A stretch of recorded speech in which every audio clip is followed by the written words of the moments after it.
오늘 우리에게 주시는 말씀은 마가복음 12장입니다. 서기관 중 한 사람이 그들이 변론하는 것을 듣고 예수께서 잘 대답하신 줄을 알고 나와 묻되 모든 계명 중에 첫째가 무엇이니까? 예수께서 대답하시되 첫째는 이것이니 이스라엘아 들으라. 주 곧 우리 하나님은 유일한 주시라. 내 마음을 다하고 목숨을 다하고 뜻을 다하고 힘을 다하여 주 너의 하나님을 사랑하라 하신 것이요. 둘째는 이것이니 내 이웃을 내 자신과 같이 사랑하라 하신 것이라. 이보다 더 큰 계명이 없느니라. 서기관이 이르되 선생님이여 옳소이다. 하나님은 한 분이시요 그 외에 다른 이가 없다 하신 말씀이 참이니이다. 또 마음을 다하고 지혜를 다하고 힘을 다하여 하나님을 사랑하는 것과 또 이웃을 자기 자신과 같이 사랑하는 것이 전체로 드리는 모든 번제물과 기타 제물보다 나으니이다. 예수께서 그가 지혜 있게 대답함을 보시고 이르시되 내가 하나님의 나라에서 멀지 않도다 하시니 그 후에 감히 묻는 자가 없더라. 아멘. 하나님께는 뜻이 있어요. 하나님께는 경륜이 있습니다. 그 뜻과 경륜을 말씀을 통해서 우리에게 보여주십니다. 계시하십니다. 이해가 되십니까? 하나님은 뜻이 있으시고 그 뜻 경륜을 말씀을 통해서 우리에게 가르쳐 주셨다는 겁니다. 구약에서는 유대인들이 구약을 율법을 뭐뭐 하지 말라 이렇게 분류를 해보니까 1년이 며칠이죠? 365일, 365개더라는 거예요. 그리고 이거 하라는 게 248개. 그래서 합계 구약의 계명이 613개로 분류를 합니다. 그런데 그 말씀을 이제 지키기 위해서 유대인들은 그 말씀을 해석을 해요. 그리고 해석한 것을 다시 설명, 주석을 붙입니다. 쉽게 말하면 바로 미시나라고 하는 것은 본문이고 탈무드의 본문이고 본문을 해석하는 게마라라고 하는 것은 해석인데 이거 전체를 거쳐서 합해서 탈무드라고 합니다. 그러니까 우리나라도 보면 헌법이 있고 법이 있고 법률 등이 있잖아요. 법령 등이 있잖아요. 근데 이것을 판결을 하는 수많은 판례가 있고 그것에 대한 해석이 있어요. 어느 분이 내가 탈무드의 대가다 이렇게 광고를 하니까 반대하는 분이 솔직히 탈무드를 다 읽어나 보셨습니까? 이렇게 반론해요. 왜냐하면 탈무드가 전체를 하면 이렇게 많기 때문에 다 읽어볼 수도 없다는 거예요. 그렇게 많아요. 즉 유대인들은 율법을 잘 지키기 위하여 율법뿐만 아니라 탈무드에 1차 해석 그것에 대한 주석 엄청난 양을 쏟아내 놓는데요. 결국은 구약의 핵심인 예수 그리스도까지 십자가에 달려 죽였어요. 진짜 뭐가 안 맞죠? 뿐만 아니라 이따 말씀드리겠지만 많은 죄들을 하나님의 핵심적인 금지사항을 이제 거슬리고 죄를 범합니다. 적어도 신앙생활을 한다면 우리는 작은 죄가 있고 큰 죄가 있는 건 분류하는 것 자체가 큰 의미가 없다 하더라도 작은 죄를 안 지려고 하면서 큰 죄를 범하는 그런 실수는 안 해야 되겠죠. 그러죠? 예. 제가 어느 분에게 직접 들었는데요. 남편께서는 외교 쪽에 일을 하셔서 계속 외국을 돌아다니 가끔 집에 와.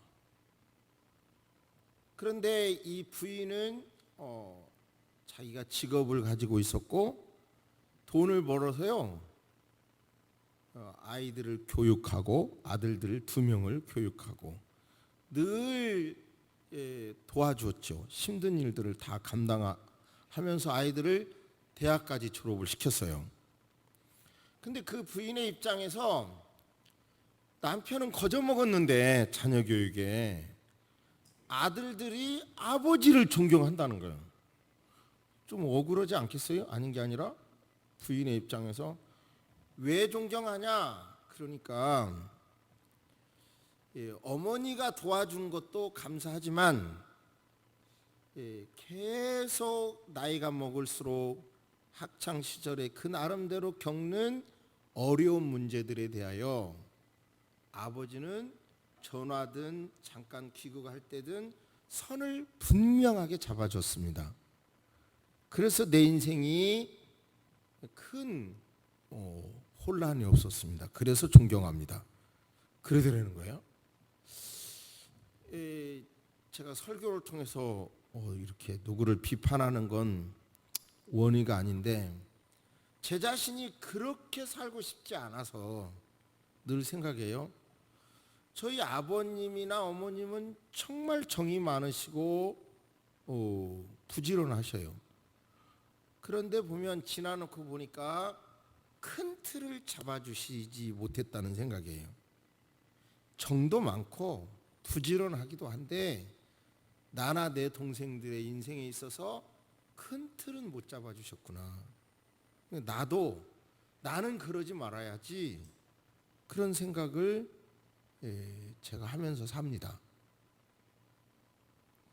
이런 설교를 오늘 이제 하려고 준비하고 있는데 어제 새벽에도 또 새벽 5시 조금 넘어서 또 밥하시는 거예요. 그냥 도로 또 잠이 깨면서 참 저런 삶이 참 수고는 하지만 좀 큰 틀을 못 그것까지 잡으셨다면 얼마나 좋았겠냐 이런 생각을 또 한 번 새벽에 해요. 또 근데 이제 어저께 소고기 뼈국물을 사다 놨는데 어제 저녁에 먹었는데 또 그게 막 귀한 것처럼 또 아침에 또 내주시는 거예요. 그래서 어머니 잡수세요. 난 2번째 또 이렇게 먹기 싫어요. 그랬더니 그걸 싱크대 위에 올려놓으면서 확 뒤집어졌어요. 근데 그런 것들을 보면서 새벽부터 머리가 아프더라고요.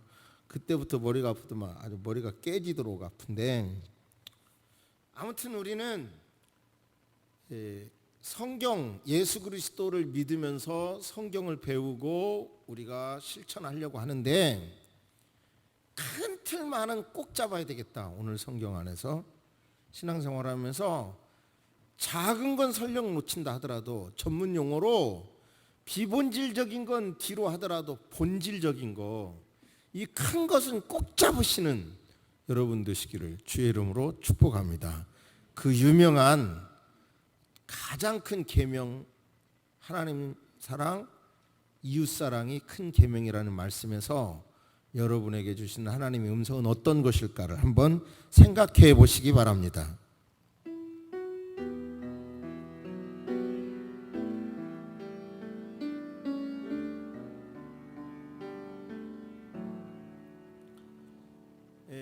지난번 설교에서는 예수님을 올무에 빠뜨리려고 질문했잖아요.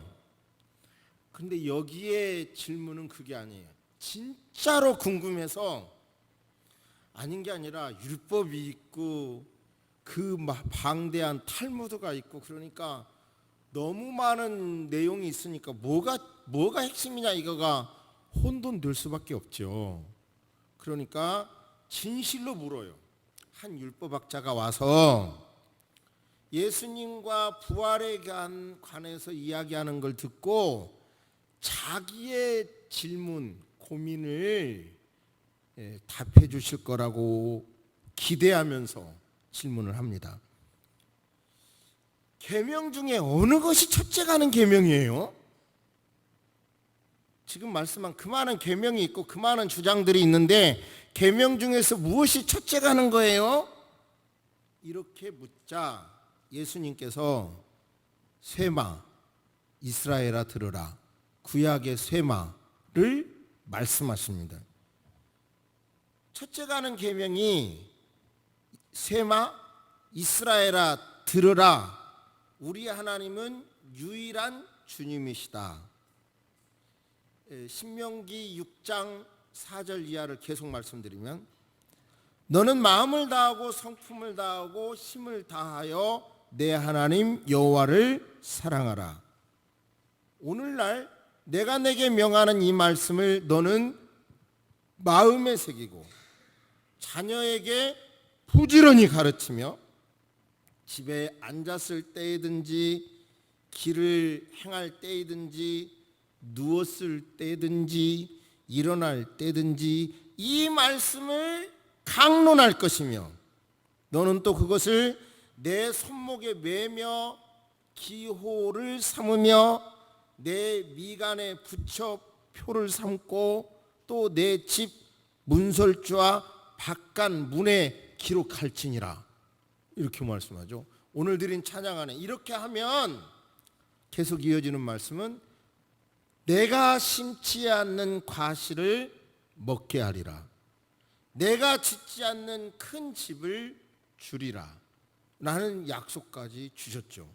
이 말씀을 인용하는 거예요. 예수님께서 첫째 하는 계명이 하나님을 마음, 성품, 힘을 다하여 사랑하는 것이다. 그리고 둘째 계명은 내 이웃을 내 몸과 같이 사랑하는 것이다. 그러자 질문한 사람이 그러니까요, 하나님 사랑, 이웃 사랑이 수많은 제사보다 낫다는 말씀이군요. 그러니까 와, 너 참 이해를 잘했다, 너 하나님 나라와 가까이 있다 하면서 칭찬한 것이 본문의 말씀입니다. 자, 그러면요, 전제가 중요해요. 우리나라 헌법을 봐도 서문이 있잖아요. 서문. 저에게 자문을 구하면 서초동에 있는 큰 교회에서 그 정관에 대하여 자문을 구한 적이 있는데요. 저한테 제가 거기다가 서문을 이렇게 쓰세요. 그렇게 서문을 붙였어요. 그 서문이 전체를 해석하는 틀입니다. 그러니까 하나님 사랑하라, 이웃 사랑하라의 대전제 서문이 뭐냐면 하나님은 한 분이시다 입니다. 본문 안에서도 하나님은 한 분이시다. 그리고 하나님을 사랑하고 이웃을 사랑하라. 자, 그런데요, 불편한 진실을 말씀드립니다. 하나님을 너무너무 사랑해서 청교도들, 퓨리탄들이 영국에서 신대륙으로 메이플라워를 타고 건너간 건 다 알지요. 그들의 핵심 사상은 국왕 없는 나라, 그래서 민주주의가 이제 발전되죠. 교황 없는 교회를 생각하는 거예요. 그래서 근대 국가의 뼈대를 놓게 됐는데요, 그들의 신앙 정말 얼마나 대단합니까? 모든 걸 버리고 미지의 땅, 알 수 없는 미래에 있는 그 신대륙으로 갔어요. 그 믿음이라는 게 대단하죠. 보장된 게 아니니까 대단하죠. 그런데요, 그들이 그 정신으로 설립되어 있는 미합중국에 관한 이야기입니다.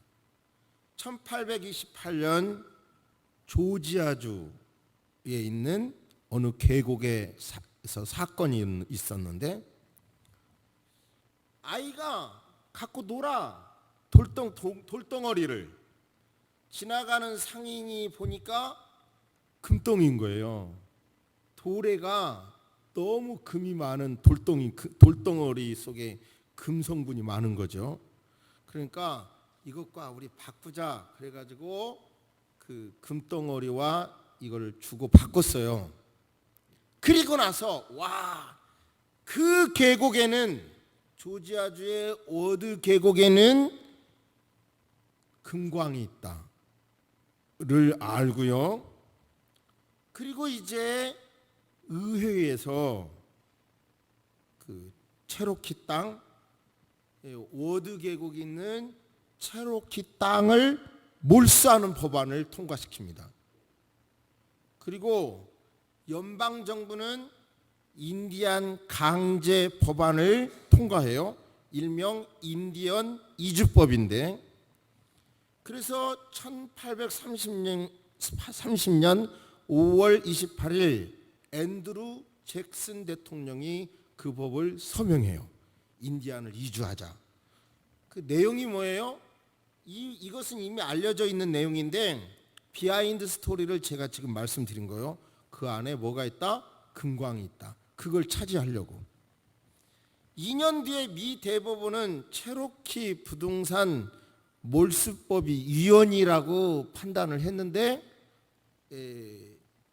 윈필드 스콧 장군이 7천 명의 군사를 이끌고 체로키 부족 1만 6천 명을 강제 수용해버리고, 그리고 그 후 그들을 오클라호마 탈레쿠아, 지금의 체로키 자치령 수도로 강제 이주시켜버립니다.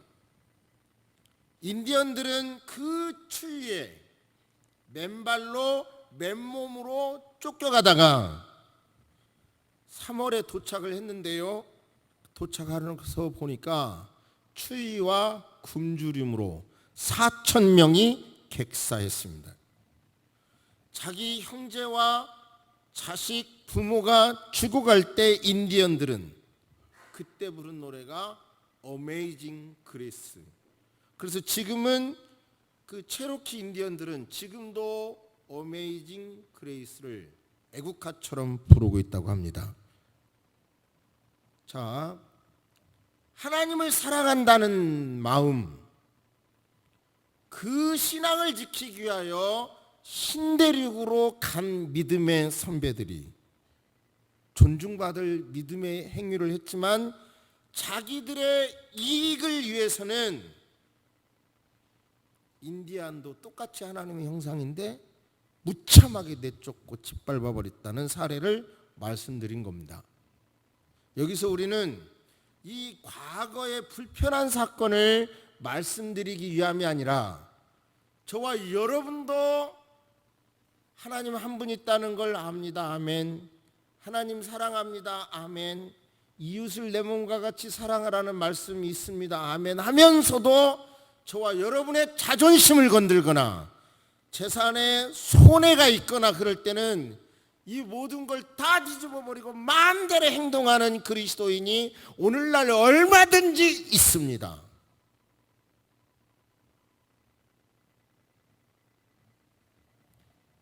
이것이 우리의 신앙의 맨 얼굴이라면 우리의 신앙은 좀 점검해 봐야 되지 않겠습니까?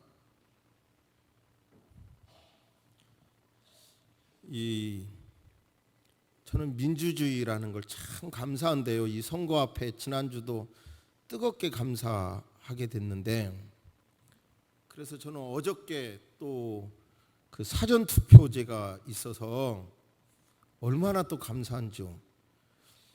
실험 정신이 많은 제가 이 사전 투표제 이거 뭐야? 그리고 가서 해봤어요.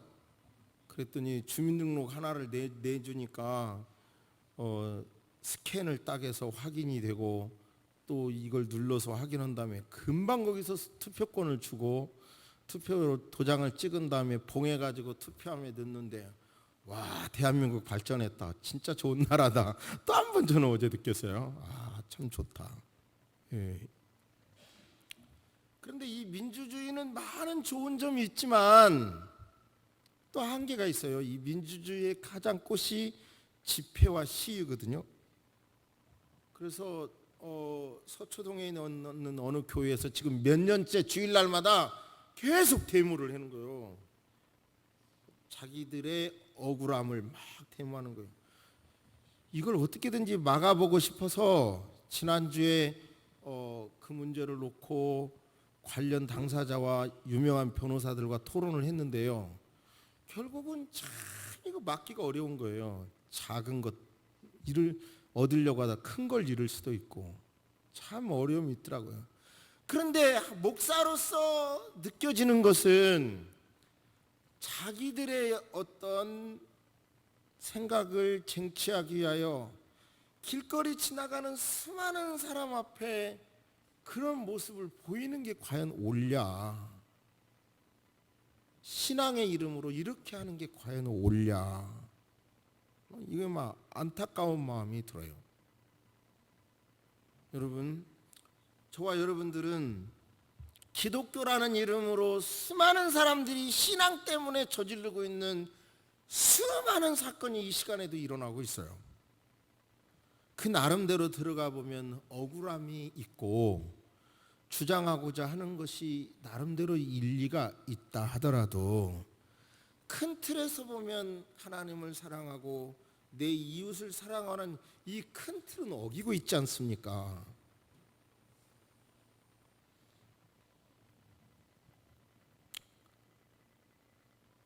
우리는 이런 때 한번 정말 하나님께서 하나님은 한 분이시다.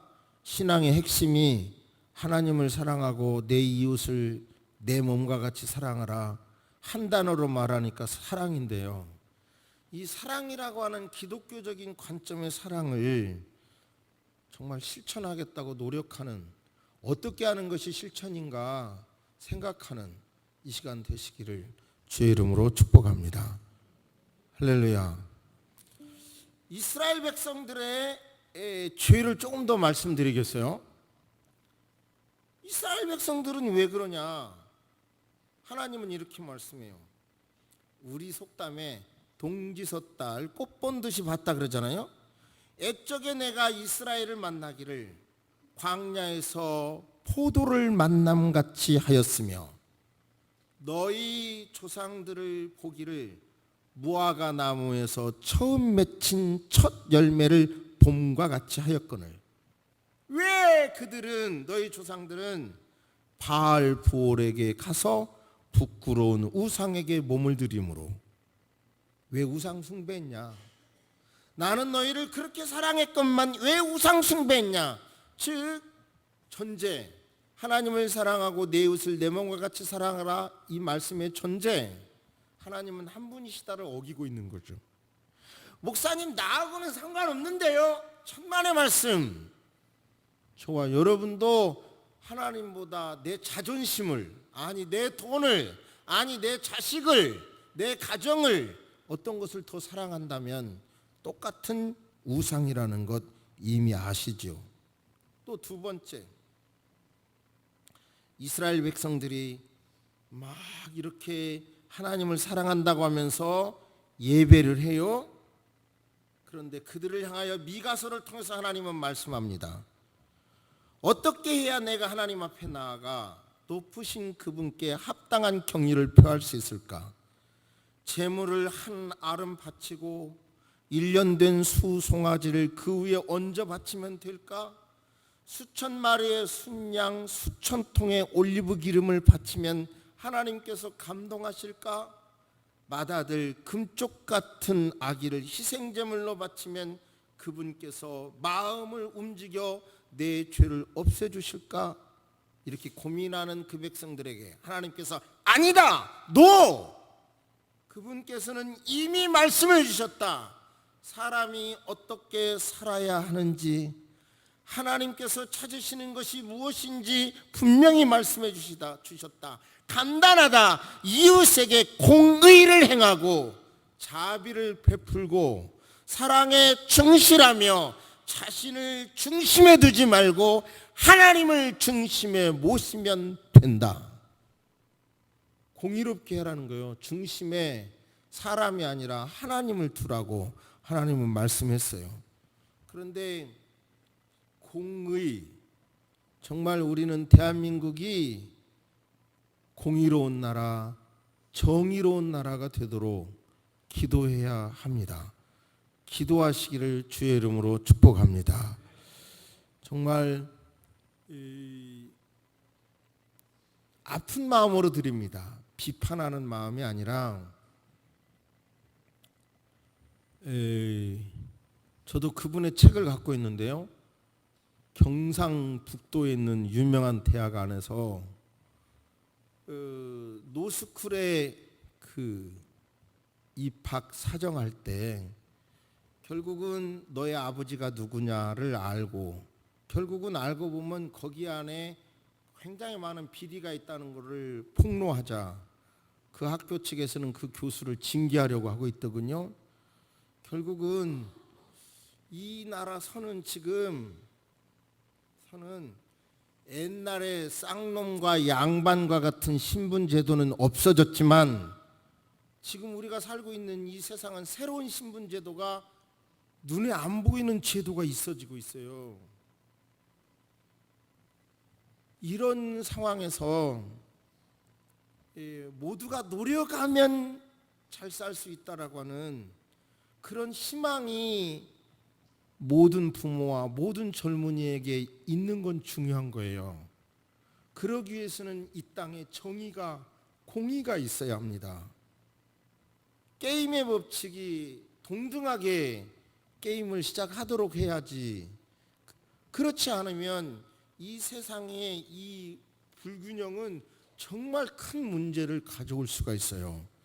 제발 이런 문제를 위하여 기도하시기를 주의 이름으로 축복합니다.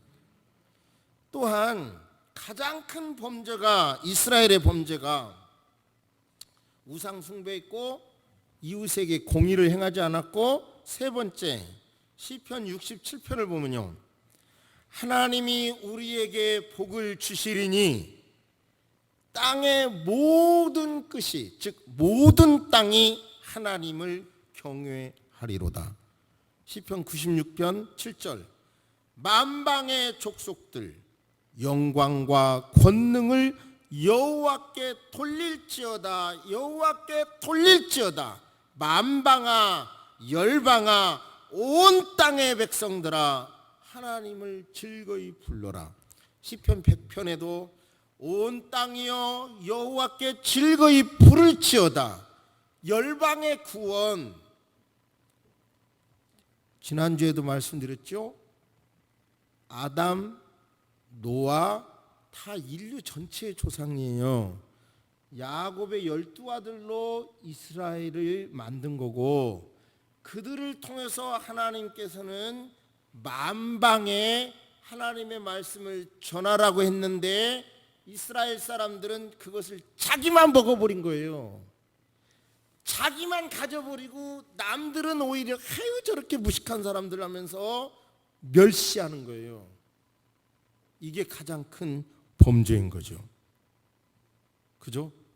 그러니까 하나님 사랑이라는 것이 율법을 그렇게 배우고 알아도 그게 핵심이 하나님의 사랑이니까 이 하나님의 사랑을 만방에 증거해야 되는데 그것도 안 했고, 그 하나님의 사랑을 말하면서도 이웃에게는 공의롭게 행하지 않았고, 하나님 사랑을 말하면서도 하나님 위에 딴 신을 섬긴 것이 이스라엘 백성의 큰 죄다, 그런 말씀이에요. 그러면 저와 여러분들은 기독교인으로서 어떻게 해야 이 사랑을 실천할 수 있겠습니까? 이스라엘과 같은 똑같은 범죄를 짓지 않고 어떻게 해야 이 말씀을 실천할 수 있겠습니까? 생각해 보시기 바랍니다.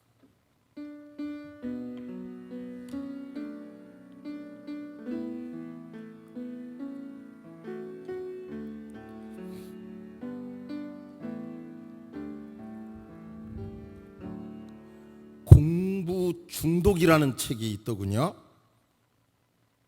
들어보니까 많이 공감되더라고요. 예를 들어 제 아내를 예를 들면 고등학교 졸업하고 교대 2년 다니고 시험 공부도 안 하고 교사로 바로 취직이 돼가지고 평생 일할 수 있었잖아요. 그죠? 그 뒤에 이제 교대가 4년제가 되고 많은 교사들이 뭐 학사 편입도 하고는 했지만, 근데 지금은 어때요? 대학교 4학년 졸업하고도 졸업하기 전에 이미 해외 연수 갔다 오고 몇 배 공부를 해도 취직도 안 돼. 취직하기 위하여 막 계속 쏟아붓는 거예요. 그래서 대한민국 전체가 공부공화국, 공부에 중독이 걸렸다. 공부란 그 책의 요지는 공부란 그렇게 삶을 통해서 배우는 거지 그렇게 배우는 게 아니야. 하다못해 요즘은 연애하는 기술까지도 가르치는 학원이 있다며요? 그래요? 그러니까 그 책의 논지를 보니까 나름대로 일리는 있어요. 뭔가 삶에서 배울 것은 삶으로 배워야 하는 거지. 그렇죠?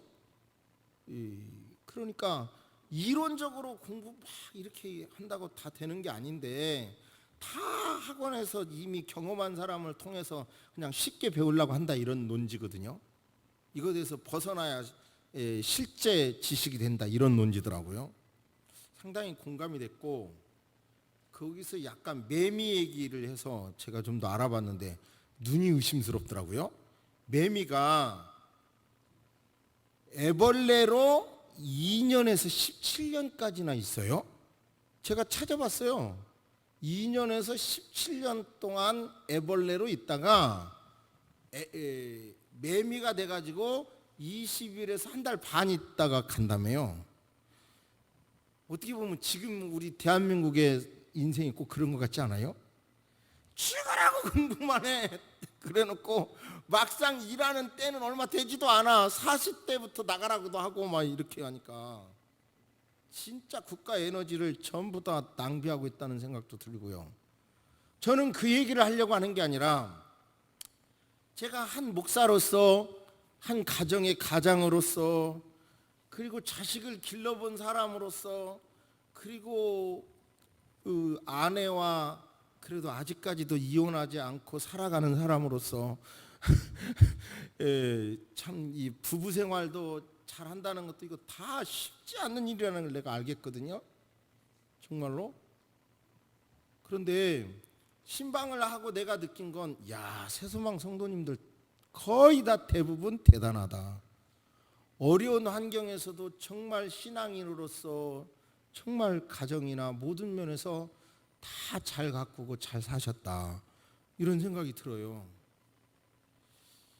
이제 우리는 기독교의 진리를 예수 믿으라고 한다고 믿을 세상이 아니라는 것도 맞지만 더 무언가 우리가 더 좋은 교회를 만들어야 되고 내가 더 나은 삶이 인격이 더 되어져야 전도할 수 있다는 거 그 생각을 깨트리십시다.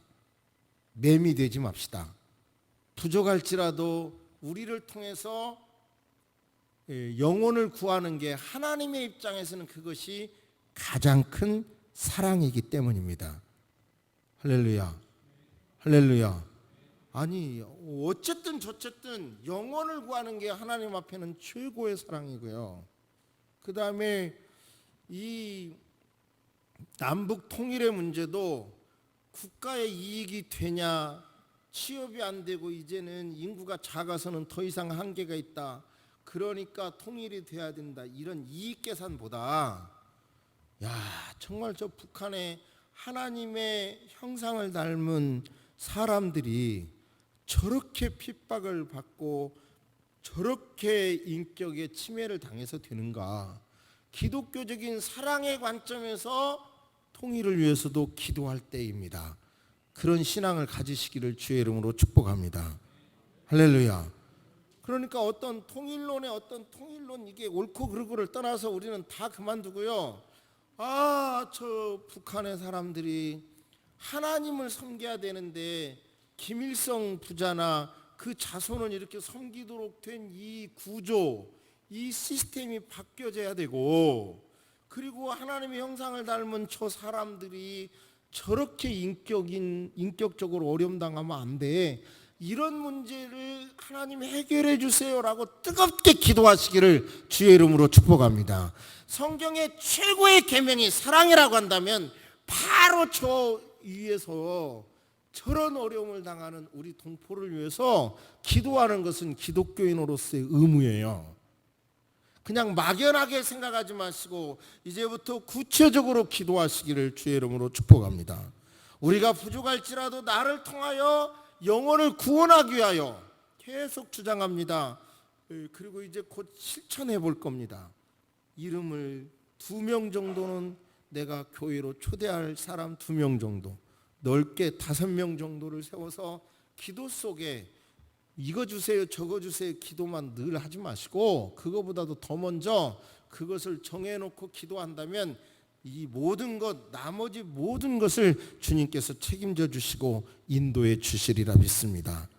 정말 우리는요 화해 이런 문제도 얼마나 사랑이 기독교의 최고의 가치라고 한다면 저 전라도와 경상도도 좀 사랑 화해가 되도록 우리는 기도해야 될 것이고요. 할렐루야. 정말 맞습니까? 이 민족을 끌어안고 기도한다고 하면 경상도와 전라도의 이런 눈에 안 보이는 이런 갈등도 이 정치하는 사람들은 그 구조를 이용해서 자꾸 이렇게 뭔가 얻어내려고 하는데 이런 것도 해결되도록 좀 기독교 가슴으로 세상에 이런 거 놔두고 기독교 가슴으로 기도할 때 실천하려고 할 때 우리를 통해서 하나님의 나라가 이 땅에 이루어지게 될 줄로 믿습니다. 그렇게 실천한 여러분 되시기를 주의 이름으로 축복합니다. 아멘. 묵상하십니다. 하나님 아버지 기도합니다. 우리에게 말씀을 주신 것을 진실로 감사합니다. 아버지 하나님 사랑하라. 하나님은 한 분이시니 하나님을 사랑하고 이웃을 내 몸과 같이 사랑하라. 우리는 그래서 하나님을 사랑하게 하시고 나 자신을 사랑하게 하시고 그 사랑의 농도로 이웃을 사랑하는 자들이 되게 해 주옵소서. 기독교 역사 전체를 놓고 보면 믿음으로 하겠다고 하는 일들이 오히려 이웃을 멸시하고 착취한 일도 많습니다. 이제 우리는 큰 틀에서 적어도 나 때문에 나의 이익 때문에 하나님 아버지 이런 엄청난 범죄를 저지르지 않도록 도와주옵소서. 아니 그럴 가능성이 우리에게 있음을 알게 하여 주옵소서. 하지만 공의로운 세상이 되기 위해서는 그게 하나님의 뜻이라면 우리 몸을 던질 줄도 아는 담력도 허락하여 주옵소서. 아버지 한 주 한 주 말씀을 통해서 하나님 뜻을 알게 하시고 주님 닮아가는 성도님들 되게 하여 주옵소서. 이번 선거를 통해서도 하나님의 나라가 이루어지게 하시고 전쟁이 절대로 일어나지 않도록 주님 편팔로 막아주시옵시며 아버지 하나님이여 외교도 주님이 동원하여 주옵소서. 지금은 우리 주 예수 그리스도의 은혜와 우리 하나님의 놀라우신 사랑과 성령님의 감화감동 교통하심이 이제로부터 영원토록 함께 있을지어다. 아멘.